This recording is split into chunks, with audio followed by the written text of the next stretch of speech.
Friends, हमारे YouTube channel में आप सभी का स्वागत है। अमृत मंथन के इस आने वाले एपिसोड में आप देखेंगे कि जिसमें निम्रत पुलिस के पास अमृत की बेल के पेपर देख करके चौंक जाती है और इंस्पेक्टर से पूछने लगती है। इंस्पेक्टर बताते हैं हाँ छुट्टी हुए करीब 10 दिन हो चुके। निम्रत पूछने लगती है इंस्पेक्टर साहब ऐसा कैसे हो सकता है, अमृत पर तो बहुत संगीन जुर्म थे, उसने मुझे मारने की कोशिश की थी। इंस्पेक्टर कहने लगते हैं तभी तो मैडम 10 लाख में जमानत हुई है। यह सुनकर के निम्रत चौंक जाती है, सोचने लगती है यह तो बहुत बड़ी रकम होती है, यह रकम आखिर दी किसने और उसकी बेल करवाई।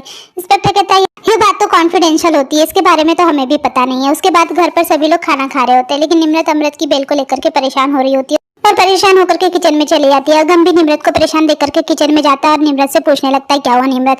निम्रत जी आप कुछ परेशान लग रही है। निम्रत अगम को बताती है कि अमृत जेल से बाहर आ चुकी है, किसी ने 10 लाख रुपए देकर के अमृत की बेल करवा दी है। अगम भी यह सुनकर के चौंक जाता है। यह सुनकर के अगम भी सोचने लगता है किसने उसकी जमानत करवाई होगी और सोचता है बीजी तो ऐसा काम नहीं कर सकती क्योंकि वह तो खुद कर्जे में डूबी हुई है, फिर कौन हो सकता है।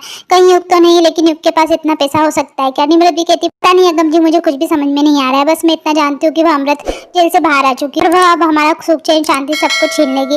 तभी अगम कहता है तुम चिंता मत करो निम्रत, अगर वह मेरे साथ कुछ भी गलत करेगी ना तो फिर से जेल में जाएगी, इसलिए अब चिंता मत करो। अमृत दोबारा फिर से हमारी खुशहाल जिंदगी में लौट कर नहीं आएगी। उधर एक व्यक्ति जाकर के एक लेडीज को राजमहल की फाइल देता है और कहता है राजमहल के ट्रांसफर के सारे पेपर तैयार हो चुके हैं। उस लेडीज का असिस्टेंट कहता है कल तक ये राजमहल हमारा हो जाना चाहिए। उसके किए के लिए मैडम के इशारे पर उसे चेक दे देता है। अधिकारी चेक निकाल कर देखता है जिसमें कोई भी अमाउंट नहीं लिखा होता है। असिस्टेंट से पूछने लगता है तो कोई भी अमाउंट नहीं लिखा है। असिस्टेंट कहता है वह राजमहल मैडम जी के लिए बेस्ट कीमती है, इसलिए तुम्हें जो रकम भरना है ना भर लेना। उधर निम्रत के घर की लाइट चली जाती है। निम्रत सबको आवाज लगाने लगती है लेकिन उसके आसपास कोई भी नहीं होता। वह गर्दनें जलाती है, तभी वह अपने पीछे किसी की परछाई देखती है और आवाज लगाने लगती है कौन है वहाँ पर। और उसे पर्दे के पीछे अमृत जैसी परछाई दिखने लगती है जो जोर जोर से उसके ऊपर हंस रही होती है। अमृत की हंसी को पहचान जाती है और उसे आवाज लगाती है। तभी अमृत अपना चाबुक निम्रत के गले में मार देती है और उसके सामने आ जाती है और उसे कहती है कैसी हो मेरी लिटिल सिस्टर, मैं वापस आ गई हूँ, आई एम कम बैक। तभी निम्रत घबरा करके नींद से जाग जाती है। अगम निम्रत से पूछने लगता है क्या हुआ निम्रत जी। निम्रत कहती है अगम जी अमृत। अगम उसे समझाता है कि अमृत यहाँ पर नहीं है, अमृत है तो सिर्फ आपके दिमाग में। आपको मुझसे वादा करना होगा कि आप अमृत के बारे में नहीं सोचेगी। अमृत से हमारा कोई लेना देना नहीं है, यकीन मानिए वो हमारी जिंदगी से जा चुकी है और अब दोबारा लौट करके कभी नहीं आएगी। और निम्रत को प्यार से सुला देता है। उसके बाद अगले दिन निम्रत पूजा की तैयारी कर लेती है। पंडित जी भी आ जाते हैं। तभी तेज और शिवांगी भी सुनीता के साथ वहाँ पर आ जाते और पंडित जी से पूजा शुरू करने के लिए कहते हैं। तभी घर के बाहर एक कार आकर रुकती है और उसमें से माही मलिक उतर के घर में आता है और घर में हो रही पूजा को देख करके चिल्लाने लगता है कि यह सब क्या नौटंकी हो रही है। और सुनीता को डांट करके पूछने लगता है मेरे घर में हो क्या रहा है। तो कहती कि आप शांत हो जाइए, मैं सब आपको बताती हूँ। और फिर सारी बातें उसको विस्तार से बताती है और कहती सब कुछ ठीक हो गया है, अब बच्चों की जिंदगी की नई शुरुआत है, उनको आशीर्वाद दे दीजिए। तभी माही मलिक कहता है चुप कर, बकवास करती है, आशीर्वाद दे दो, जैसा पहले चल रहा था मैं उसी में खुश था। क्या सोचती है कि मैं भूल जाऊं कि जिस तरीके से यह मेरी बेइज्जती करता था, ये इसी राजकुमारी के पीछे मेरे खिलाफ हो गया था ना, अपने बाप के खिलाफ, और सीधे मुझे मुंह पर जवाब देता था। और यह निम्रत जब बिजनेस वाली नताशा थी तो मुझे यह बहुत अकड़ दिखाती थी ना, यह भूल जाऊं क्या मैं। और वह जो पड़ोसी मेरी कामयाबी देख करके जलते, उन्हें घर में बैठ करके खिला रहे हो, ये सब भूल जाऊं क्या मैं। अब ओबराय के पैसे खत्म हो गए तो आ गए मेरे घर में। अगम माही मलिक को जवाब देने के लिए आगे बढ़ने लगता है लेकिन निम्रत इशारा करके उसे रोक देती है और माही मलिक से कहती है पापा जी हम यहाँ पर मुफ्त की रोटी तोड़ने नहीं आए, हम तो यहाँ पर अपने परिवार के साथ रहने आए हैं और आप तो अगम का ढाबा भी अच्छे से चलने लगा है। माही मलिक कहता है क्या तुम दोनों चलाओगे इस घर का खर्चा। निम्रत कहती जी हाँ। माही मलिक कहता है तो फिर ठीक है, तुम दोनों इस घर में रह सकते हो और इस घर का किराया भी देना पड़ेगा, तुम दोनों को मंजूर है तो हाँ बोलो। निम्रत माही मलिक को हाँ कह देती है। उधर वह अधिकारी अगले दिन राजमहल के सारे ताले खोल देता है और राजमहल की चाबी उस व्यक्ति को देते हुए कहता है मुबारक हो सर, यह राजमहल आपका है, राजमहल के कागजात। और राजमहल का दरवाजा खुलता है, वह व्यक्ति और कोई नहीं युग होता है। युग राजमहल में आ जाता है और उसे उसी राजमहल में हुई अपनी बेइज्जती याद आने लगती है। युग राजमहल के पेपर देख करके खुश होने लगता है। तब युग के मोबाइल पर फोन आता है। युग फोन पर लेडीज को बताता है कि पैलेस खुल गया है और आपके आने से पहले इस पैलेस की सारी साफ सफाई करवा दूंगा। उधर तेज जाकर के शिवांगी को शिमला की टिकट बताता है। यह देख करके शिवांगी बहुत खुश हो जाती है और कहती तेज जी मैं बहुत खुश हूँ, कितना अच्छा हो रहा है ना, सब कुछ भगवान करे सब कुछ ऐसा ही चलता रहे। तेज भी कहता है हाँ बिल्कुल ऐसा ही चलता रहेगा। उधर निम्रत और अगम सुनीता को अपने ढाबे की प्लानिंग बताते हैं और बताते कि मम्मी जी हमारा ढाबा इतना बड़ा होगा कि हम अमृतगढ़ में इतना बड़ा ढाबा इसके पहले कभी नहीं होगा। तेज भी अगम की तारीफ करने लगता है। अगम सबको बताने लगता है माँ मैं अपने इस ढाबे को पूरे पंजाब में फैलाने वाला हूँ और पंजाब के हर बड़े शहर में हमारा ढाबा होगा और उसकी सारी जानकारी इस फाइल में, और यह फाइल मैं उन लोगों के पास लेकर जाने वाला हूँ जो हमारे इस प्रोजेक्ट में पैसा लगाएंगे। तभी उसके बाद निम्रत और अगम अपने ढाबे वाले प्रोजेक्ट की फाइल लेकर के इन्वेस्टर के पास जाते हैं। इन्वेस्टर उनके प्रोजेक्ट को देख करके खुश हो जाता है और कहता है जो हमारे मालिक जो कोई भी उनके पास आता है ना वो खाली हाथ नहीं लौटता है। सुनकर के अगम भी खुश हो जाता है और निम्रत को लेकर के वहां से जाने लगता है। तभी रोड पर गजरे वाली को देख करके निम्रत के लिए गजरा लेने चले जाता है। गजरा लाते वक्त वह किसी से टकरा जाता है, सारे गजरे के फूल रोड पर गिर जाते हैं। वो फूल उठाने लगता है तभी वहाँ पर दो कार आकर के रुकती है। उसमें से युग निकलता है और जल्दी से जाकर कार का दरवाजा खोलता है। तभी कार में से अमृत निकलती है और अगम को सड़क से फूल उठाते देख करके हैरान हो रही होती है और अगम के फूलों पर पैर रखते हैं वहाँ से निकल जाती है। लेकिन अगम का अमृत पर ध्यान नहीं होता है और वो फूलों को उठा करके अमृत के पास आ जाता है और उसे फूल देने लगता है और दोनों घर आ जाते हैं। घर पर माही मलिक खाने की थाली देख करके निम्रत और अगम को डांटने लगता है और कहता है यह घास फूस खाऊंगा क्या मैं, इस तरह से तुम लोग क्या घर चलाओगे। माही मलिक को माल मुर्गा पसंद है और खाने की थाली फेंक करके वहां से चला जाता है। उसके जाने के बाद अगम के मोबाइल पर इन्वेस्टर का फोन आता है। वो अगम को बताता है कि आपका जो ढाबे का प्रपोजल था ना, वो हमारे मालिक ने अप्रूव कर लिया और जल्दी में आपको उनसे मिलने की जगह और टाइम बताऊंगा। अगम वो खुशखबरी सारे घर वालों को बताने लगता है और कहता है हमारे ढाबे का प्रोजेक्ट था ना, वो मंजूर हो गया और रुद्राक्ष के आदमी का फोन था। निम्रत कहती है रुद्राक्ष सिंह के काम करने का तरीका तो बहुत ही फास्ट लगता है। तभी सुनीता रुद्राक्ष सिंह का नाम सुनकर के कहती है नाम तो जाना पहचाना लग रहा है और एक लिफाफा ला करके निम्रत को बताने लगती कि एक ही लिफाफा आया है रुद्राक्ष के नाम का।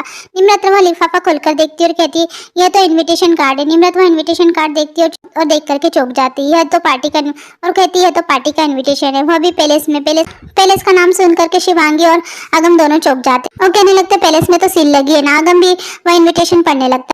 उसमें लिखा था मैंने यह पैलेस खरीद लिया और गवर्नमेंट से लगी हुई सील भी हटा दी है। मैं इस पैलेस का मालिक मैं हूँ और इसलिए मैं आपको और आपके परिवार को जश्न में शामिल होने का न्योता दे रहा हूँ, जरूर आइएगा। ये सब सुनकर के निम्रत सोचने लगती है इसका मतलब पैलेस बिक गया है, कब और कैसे। तेज भी सोच में पड़ जाता है कि आखिर ये रुद्राक्ष सिंह है कौन। उधर रुद्राक्ष सिंह पैलेस में आकर के हवन कर रहा होता है और चुपचाप हाथ बांधे खड़े होता है। तभी गेट पर कुछ लोगों को आता देखकर उनके पास जाता है और उन लोगों को यज्ञ खत्म होने तक वहीं खड़ा होने के लिए कह देता है और वापस जाकर अपनी जगह पर खड़ा हो जाता है। रुद्राक्ष अपना यज्ञ और हवन पूरा कर चुका होता है और सारे पंडितों को वहां से जाने के लिए कह देता है और वहां रखे पैसे और फल फ्रूट्स सब में बंटवाने के आदेश दे देता है। उसके बाद अपनी कुर्सी पर बैठ जाता है और अपने पे टेबल पर रख देता है और बाहर से आए हुए मिनिस्टर को अपने पास बुलाता है और उसे बैठने के लिए कहता है। लेकिन वहां पर कोई कुर्सी नहीं होती। मिनिस्टर रुद्राक्ष के सामने जमीन पर ही बैठ जाता है और कहने लगता है सर जी आप जब से चंडीगढ़ से अमृतगढ़ आ गए ना, जो मेरे विरोधी थे ना, मेरे खिलाफ मोर्चा खोल दिया है मेरी कुर्सी छीनने के लिए। रुद्राक्ष सिंह कहता है अगर मैं चंडीगढ़ में नहीं हूँ तो क्या हुआ, मेरा प्रभाव तो अभी भी वहां पर है ना और मेरा समर्थन आपके साथ है। तभी मिनिस्टर फाइल दिखाते हुए कहता है अगर आपके सिग्नेचर मिल जाते ना तो मेरे पास आपके समर्थन का पक्का सबूत हो जाता है और उसे अपनी पेन साइन करने के लिए देने लगता है। लेकिन रुद्राक्ष कहता है मैं साइन करूंगा लेकिन वक्त आने पर, वह भी अपनी कलम से। अभी 10:45 हुए और सही समय है 10:51 और वह भी उस कलम से जो मैडम जी मुझे देगी। मिनिस्टर भी मैडम की तारीफ करने लगा। रुद्राक्ष भी कहता है मैडम जी वाकई में बहुत भाग्यशाली है, जब से वह मेरी जिंदगी में आई ना हर तरफ से पैसा बरस रहा है। उनकी एक मुस्कुराहट मेरी किस्मत बदलने के लिए काफी है, मेरा पावर 10 गुना बढ़ चुका है। तभी मिनिस्टर पूछने लगता है मैडम जी है कहाँ पर। रुद्राक्ष को मैडम के पायलों की आवाज सुनाई देने लगती है। रुद्राक्ष कहता लो वो आ गई। तभी एक लेडीज वहां से आती हुई दिखाई देती है और वह लेडीज और कोई नहीं अमृत होती है। अमृत के हाथ में कलम होती है, वह कलम रुद्राक्ष को दे देती है और कहती है अब शुभ समय आ गया। रुद्राक्ष कलम लेकर के मिनिस्टर के पेपर पर साइन कर देता है। मिनिस्टर रुद्राक्ष को पैसे से भरा हुआ ब्रीफकेस देने लगता है। तभी रुद्राक्ष कहता है इसकी कोई जरूरत नहीं है, इसे गरीबों में बांट दीजिए। तभी अमृत युग को इशारा करती युग उस मिनिस्टर के पीछे जाने लगता है। मिनिस्टर के जाने के बाद रुद्राक्ष अमृत का हाथ पकड़ करके चूमने लगता है और कहता है खुश हो अमृत। अमृत कहती है आपने हमारे लिए पैलेस खरीद लिया, आपका बहुत बहुत शुक्र है। रुद्राक्ष कहता है मेरी खूबसूरत महारानी आप कहो तो आपके लिए तो दोनों जहाँ की सारी खुशियां लाकर रख दूं और उसका हाथ अपने दिल पर रखने लगता है। तभी अमृत कहती है सही समय नहीं है, अभी बहुत सारे लोगों को आपसे मिलना है और वैसे भी सब्र का फल मीठा होता है। रुद्राक्ष अमृत का हाथ चूम करके वहां से चला जाता है। उसके जाने के बाद अमृत सोचने लगती है हम जानते हैं कि सब्र का फल मीठा होता है। उसके बाद रुद्राक्ष अपने कमरे में अमृत की तस्वीर को देख रहा होता है। तभी कोई उससे मिलने आता है लेकिन गेट पर खड़ा हुआ युग उसे मिलाने से मना कर देता है। अमृत रुद्राक्ष के पास आकर के पूछने लगती है आपने हमारी तस्वीर यहाँ पर क्यों लगा दी। रुद्राक्ष कहता है आप कभी इस पैलेस की राजकुमारी थी और आज हमारे दिल की रानी है। जब आपका रुतबा इतना ऊंचा है तो आपकी खूबसूरत तस्वीर को भी बुलंदी पर होना चाहिए ना, ताकि हमारे महल की शान में 4 चांद लग जाए। मुझे लगता है जब युग ने इस पैलेस को खरीदने का प्रस्ताव हमारे सामने रखा था ना, तब हम यहाँ पर आए थे। तभी हमने इस पैलेस में आपकी तस्वीर देखी और उसी दिन से हमारे दिल में एक तमन्ना थी कि आपसे मुलाकात हो। लेकिन हमारे सौतेले भाई युग ने हमें बताया कि आप जेल में हैं और हम तो हैरान रह गए। और अमृत को अपने पास खींचता हुआ कहता है जरा सोचिए दुनिया की सबसे खूबसूरत औरत जिसके नाज नखरे उठाने में भी गर्व महसूस, सारे जहाँ के ऐश्वर्य हम उसके कदमों में होना चाहिए, वह जेल में बंद है और हम ये बर्दाश्त कैसे कर सकते थे। हमें तो आपको आजाद कराना ही था। अमृत भी कहने लगता इसलिए आपने हमारी जमानत करा दी, आप हमारे रक्षक हो। रुद्राक्ष कहता है नहीं मैडम जी, हम तो आपके सेवक थे, आपकी खूबसूरती के तलबगार, आपके गुलाम। अमृत रुद्राक्ष से कहने लगती है आप तो इतने पावरफुल आदमी, इतनी पहुंचे आपकी। रुद्राक्ष कहता है अब हम क्या करें, आपको देख कर के हमारी नीयत कमजोर हो जाती है, ना जाने क्या जादू किया है आपने हम पर, आपका इस पैलेस पर हक बनता है। उधर निम्रत और अगम उसी रुद्राक्ष के बारे में सोच करके परेशान हो रहे थे। तभी तेज आकर के उनको बताने लगता है, यह रुद्राक्ष तो बहुत बड़ा लीडर है, यह ताऊजी जैसे 100 लोगों को अपनी जेब में रख सकता है। सरकार बनाना और गिनाना इसके बाएं हाथ का काम है। यह एक्चुअली में किंग मेकर है और पैलेस भी उसने बहुत बड़ी कीमत देकर के खरीदा है। निम्रत भी कहने लगती, पता नहीं यह रुद्राक्ष आदमी मुझे सही नहीं लग रहा है, मेरा दिल घबरा रहा है। अगम कहता है, वह इंसान कैसा भी हो, पर ऐसे ही लोग हमारे बिजनेस में पैसा लगा सकते हैं। निम्रत जी उसने खुद जश्न का न्योता भेजा है। तेज भी निम्रत से कहता है, निम्रत तुम अपने दिल से पूछो, तुम्हें जो सही लगे ना वही करो। निम्रत कहती है, अगम जी ने इस ढाबे के लिए बहुत मेहनत की है, मुझे उनका साथ देना ही होगा, हम पार्टी में जरूर जाएंगे। हो सकता है कि रुद्राक्ष इतना बुरा भी ना हो। उधर रुद्राक्ष अपने बेडरूम में अमृत के करीब जाने लगता है। तभी वहां पर युग किसी आदमी को लेकर आ जाता है। बिना बताए युग को कमरे में आए देख करके रुद्राक्ष उस पर चिल्लाने लगता है और शाम की पार्टी की तैयारी के बारे में पूछने लगता है। युग तो उस पेंटर से पूछने लगता है, तुमने आने में बहुत देरी कर दी। वह पेंटर कहता है, सर मेरा एग्जीबिशन था, मुझे जैसे ही खबर लगी ना तो वह कैंसिल करके आपके पास आ गया। रुद्राक्ष अमृत से कहता है, यह पैलेस तो बहुत शानदार है, लेकिन इस पैलेस में आपका पोर्ट्रेट नहीं है। फोटो में वह बात नहीं है जो एक पेंटिंग में होती है। और देखना, जब आपकी पेंटिंग इस महल में लगेगी ना तो इस महल की शान दुगनी हो जाएगी। और पेंटर से कहता है, आज शाम के पहले पेंटिंग बन जाना चाहिए। उधर युग अपने कमरे में परेशान हो रहा था और खाने की थाली को देख करके खाना खाने ही वाला होता है। तभी वहां पर उसे कोई बुलाने आ जाता है और कहता है, सर जी बुला रहे हैं। युग कहने लगता है, खाना खाकर आ रहा हूँ। वह व्यक्ति कहता है, मैं तुम्हें क्या लगता है कि सर जी तुम्हारा इंतजार करेंगे, जल्दी चलो। यह सब देख करके युग को बहुत गुस्सा आने लगता है और सोचता है सोतलेपन की कोई भी कसर नहीं छोड़ रहा है, एक मौका नहीं छोड़ता बेइज्जती करने का। और निम्रत की फोटो देख करके उसे याद करने लगता है और कहता है, तुम्हारे लिए मुझे यह नौकरी करना पड़ रही है निम्रत। उधर रुद्राक्ष अमृत को लेकर के लॉन में बैठ करके एक पेंटर से उसकी तस्वीर बनाने लगता है और पेंटर को आईने में देख करके उसकी तस्वीर बनाने के लिए कहता है।